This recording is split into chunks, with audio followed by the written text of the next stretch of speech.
를 많이 모시고 왔기 때문에 연설을 30분, 40분 할 수는 없습니다. 시간상 여기 대관 시간이 있기 때문에 약 한 분당 한 10여 분 정도만 하루가 될 것 같습니다. 이 점 좀 양해하시고요.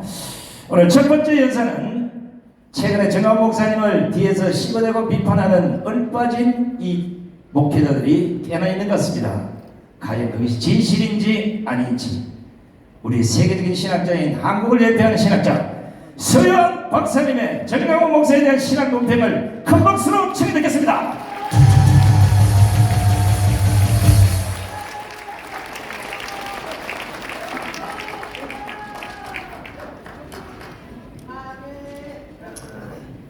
여러분 반갑습니다. 여기 국회의원 20석, 200석을 위한 기독교 지도자들, 여러분 오늘 이 미팅이 여의도 63빌딩입니다. 함께 따라서 하겠습니다. 우리는 이겼습니다. 여의도가 멀지 않습니다. 하나님께서 은혜 주셔서 반드시 이 꿈을 이룰 줄로 믿습니다. 스코틀랜드의 유명한 사상가로 우리가 잘 알고 있는 토마스 칼 라이드라는 사람이 있습니다.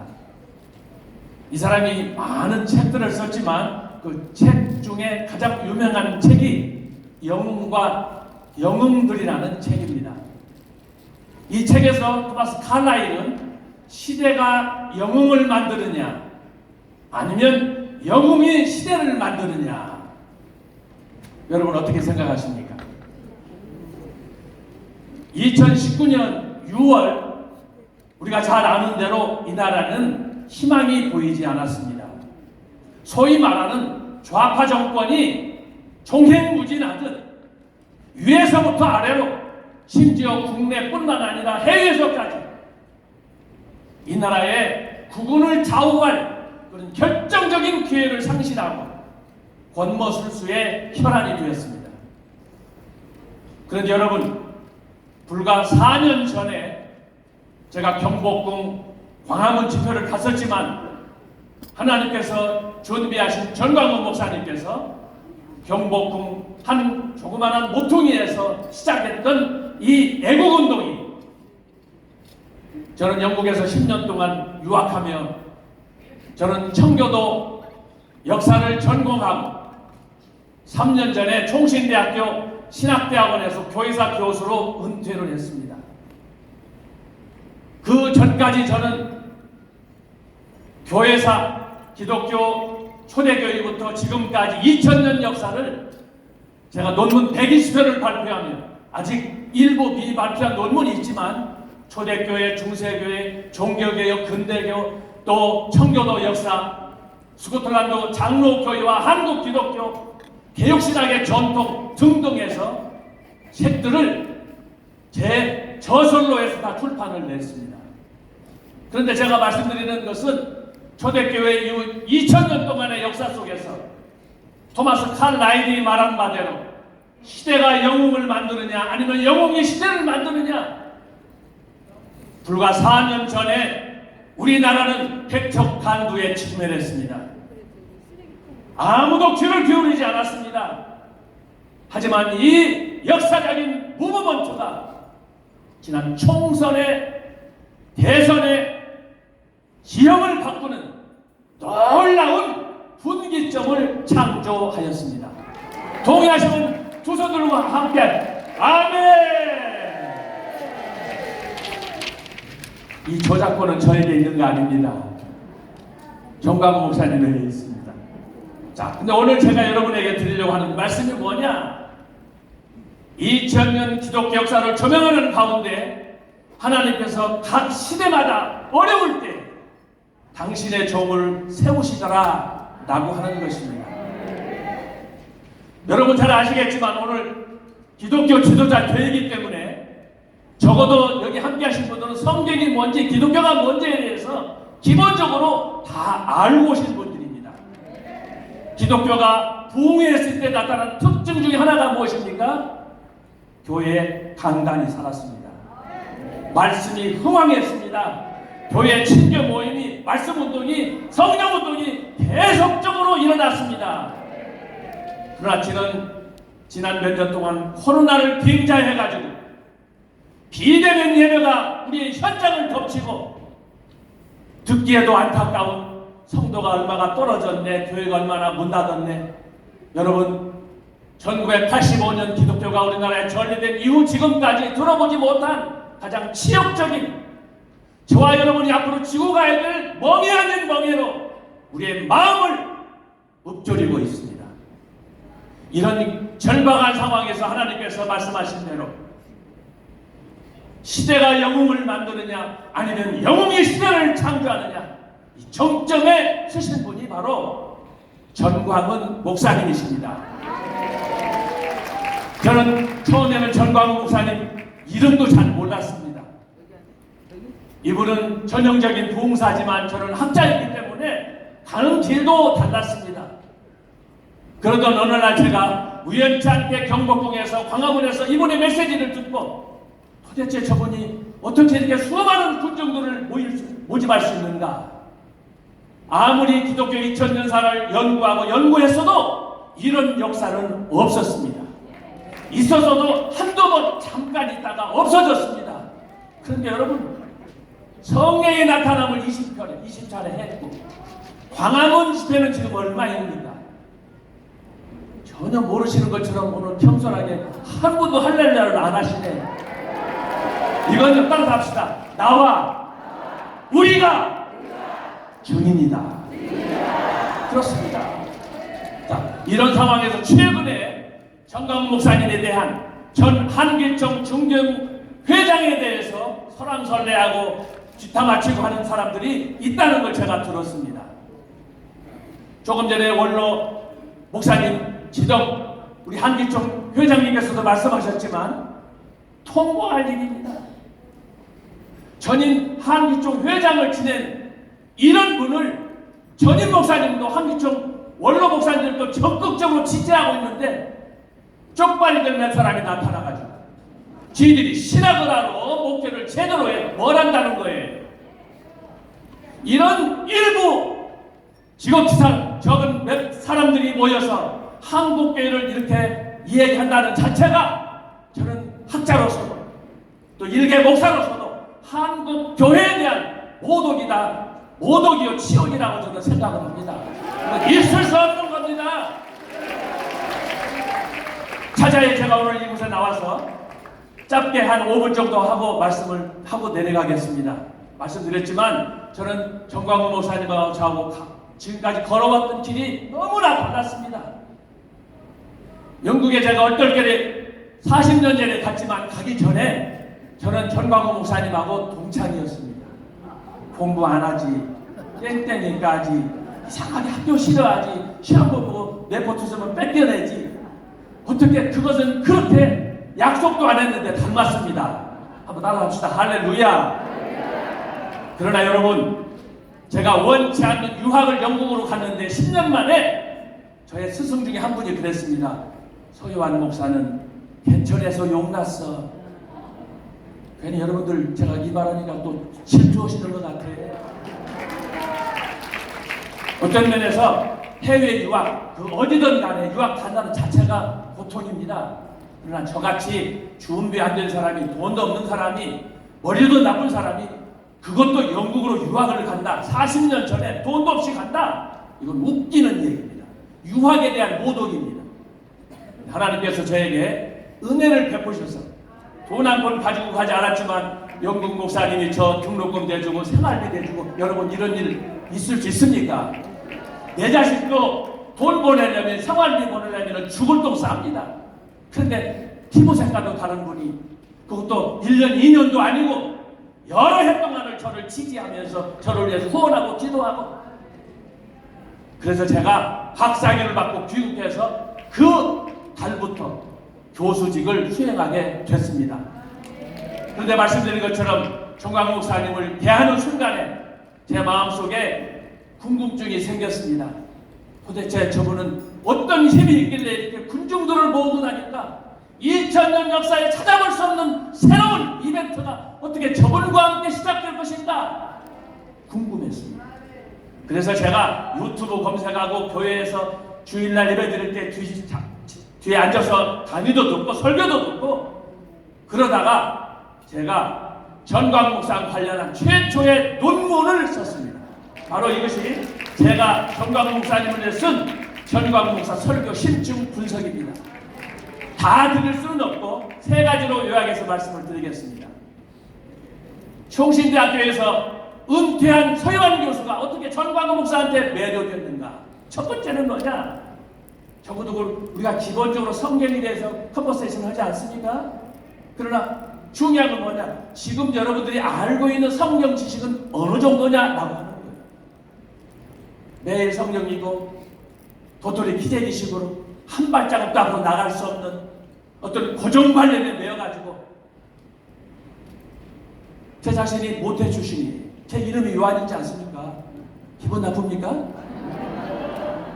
저 들을 만한 이 얘기 어리서부터 주일학교부터 뭐 학생이다 하고 하는 남들이 명함 낸다고 하면 저도 다 낼 수 있는 사람이에요. 지금은 박사 교수까지 했지 않습니까? 그러나 제 마음속에 저를 억누르는 것이 뭐냐? 도대체 하나님의 말씀에 대해서 성령이 모세에 대해서 바울에 대해서 말씀을 했다는데 성령 말씀의 그 깊은 뜻이 뭐냐? 저는 사실 부끄럽습니다. 물론 주일마다 설교 준비하고 강의하고 저도 바쁜 사람이지만 성경에 대해서 정말 모르는 거예요. 구약배는 하나, 신약배는 하나 하면 성경 아는 겁니까? 뭐 성경 본문 몇 개 놓고 그거 원문 추석한다고 해서 성경 아는 겁니까? 이런 저에게 정광 목사님께서 설파하셨던 경복궁에서 광화문에서 교회에서 했던 이야기는 적어도 제 경험으로는 역사의 최초였습니다. 여기서 최초라는 것은 뭐냐? 세상에 이분이 쓴 책, 설교집 하나가 없어요. 좀 특이한 분이에요. 그런데 자, 이분이 강단에 서면 교회 제가 가봤습니다. 보통 설교 시간이 2시간, 3시간, 어떨 때는 4시간. 재밌는 건 뭐냐? 원고 없이 매번 설교를 그렇게 한다는 거예요. 자, 여러분 한 번, 두 번은 가능합니다. 이제 파스국이에요. 그러나 계속해서 always 집회 때마다 설교할 때마다 장소 옮길 때마다 여러분 광화문 광장에서 연설하는 거 보세요. 내가 기절 초풍을 해요. 15분, 20분 합니다. 원고 없이 합니다. 아까 조금 전에도 말씀을 하셨지만 이분이 말씀한 6.25 전후로 관련해서 한국 정부의 이런 수립 과정에서 여러분 얘기 들으셨죠? 기가 막히네. 왜 우리는 우리나라 역사인데 우리는 모릅니까? 그리고 왜 전 목사님만 알아야 됩니까? 이거 심각한 우리에게 회개를 촉구하는 그 중에 하나일 수 있어요. 그래서 우리가 감동하는 이유는 광화문에서 10분, 15분 연설을 하면 세상에 거기 있는 사람들 중에 우리 기독교인만 있는 게 아니고 이 사람 저 사람이 심지어 머리 빡빡 깎은 깎아줌도 있지 않습니까? 은혜 안 받는 사람이 없어요. 자, 그래서 조금 얘기가 길어집니다만 성경을 봤을 때 제가 전광호 목사님을 보고 분석하고 논문을 쓰게 된 것은 외람독에 제가 처음으로 경험한 성경에 대한 색다른 해석과 주제가 이분의 말씀표에 나와 있는 것을 제가 확인하였습니다. 자, 말씀표 한번 보세요. 말씀표를 봤더니 여기에 100여 가지의 주제가 나와 있는데 이 주제들이 다 저에게는 충격적이었습니다. 예를 들면 제가 세 가지만 말씀드리면 창세기 1장에 나타난 천지창조 제7일에 나타난 구속사의 원리, 저 솔직하게 처음 들어봤습니다. 어떻게 빛을 창조하시고 해와 달과 별을 창조하시고 하셨는데 그 일주일 동안 창조하신 그 창조 사역을 통해서 예수 그리스도의 구속과 연결해서 그걸 해석할 수 있느냐? 혹시 여기 계신 분들 중에 여러분들이 전에 이거 어디 어느 책에서 본 적 있습니까? 어떤 주석가가 해석한 걸 봤습니까? 제가요 영국에 가서 10년 있었는데 공부하기 전에 제가 설교자가 되는 게 꿈이어가지고 목회자들이면 다 알 수 있는 닥터 마틴 노이 존스, 그분이 설립한 학교 런던 신학교에 입학한 사람이에요. 도대체 어떻게 노이존스가 저렇게 명강의 설교자로 유명한가? 그분의 제자였죠. 조 스타트 박사. 그분이 설립한 런던 인스티튜트, 그리고 그분이 목회했던 올서 처치, 주일마다 주일 밤에 가서 내가 다 목격하고 인터뷰하고 한 사람이에요. 그뿐만이 아니에요. 초대교회부터 지금까지라도 적어도 기독교 역사에서 유명했던 설교자, 강의자, 목회자들을 제가 연구한 사람이야. 제가 논문 가운데 하나가 뭐냐? 17세기 청교도 운동을 대표했던 리차드 백스터. 모르는 사람 없어요. 모르는 사람은 다 북한으로 월북 시켜버려요. 두 번째는 뭐냐? 18세기에 캠브리지 대학교를 복음하려고 했던 한국판 김중건 목사, 원조 찰스 시니언 목사가 있습니다. 이분을 통해서 학생운동이 시작이 됐는데 그분이 어떻게 캠브리지에서 그 강박한 교만한 그 사람들 상대로 목회를 했는가?